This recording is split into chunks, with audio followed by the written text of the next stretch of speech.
Hello and welcome to the Who University of Law. In today's video I am unboxing and reviewing this Doctor Who The Great Beyond. Was this September or an October release? I can't remember now.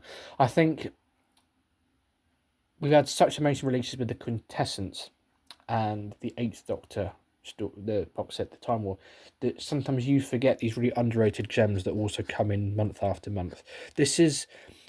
It's not a Cyberman story, it's not an epic Time War story, but it is a very solid piece of Doctor Who, and I think we sometimes forget the quality of Doctor Who. As Conor Baker always says, the scripts vary from the good to the very good. Because you never get a poor script, and yeah, that's why I was on the show. I'll make sure that I give every story the same attention and the same love. So Doctor Who: The Great Beyond. Let's get it unwrapped. So it is following on from the Dream Team. I think it's one of those sets, it's set just before Earthshock, so it's kind of taking all the character development from season 19 up to Adric's death. So Adric hasn't met the Cybermen on that space freighter yet, and he's not about to never know whether he was right or not. But we get to kind of play with all that development that's happened on screen, as well as on all the audios. And it's always a nice thing when Big Finish does that, which is to kind of be in a position where you can take all the development and refer to everything that has happened. So it's a 6-part story, and of course we've now heard that there's going to be a 12-parter with this TARDIS crew coming out next year, which is very exciting. This was a crew we didn't get an audio for a while because of actor availability, and now we're getting some great sets with them. I'd love some Turlough stuff though at some point. I do love Turlough as a character. So The Great Beyond, as it suggests, is a story about death and the nature of death. And it's a really good concept piece into that. There's some analogies for death, the writer's interpretation of death, and it's nice and challenging. And I think it's always nice when a story is entertaining.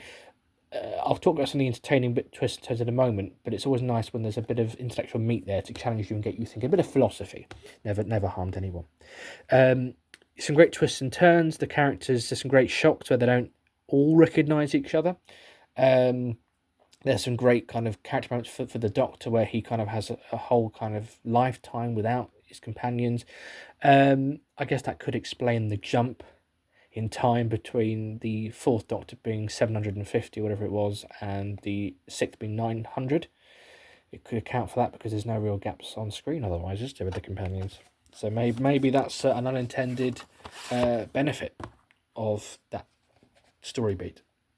But yeah, there's a lot of character in here, a lot of character moments, and you can do that with 4 actors who've known each other so well for so long and know their characters, and you can really dive into that. And especially with a 6-part, you can really delve into that. And what they'll achieve with a 12-parter, I can't wait. I mean, I'll do my annual video in December about what's coming up next year, but it looks like the 2 sets are going to be released very close together, so we won't get a long of a wait between the two halves of the 12-part story, whereas the 7th Doctor Last Adventure, there was quite a wait, wasn't there?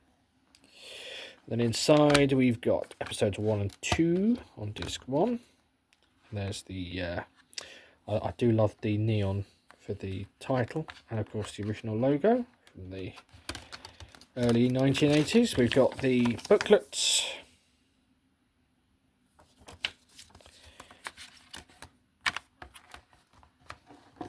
And we've got episodes 3 and 4 on disc 2, and 5 and 6 on disc 3. There we have it, Doctor Who: Great Beyond. What did you think of this set? What are your thoughts and hopes for the future of the 5th Doctor range, both with this 12-parter and beyond? Do you want to see more Turlough? Do let me know in the comments below. As always, don't forget to like and subscribe. I look forward to speaking to you soon.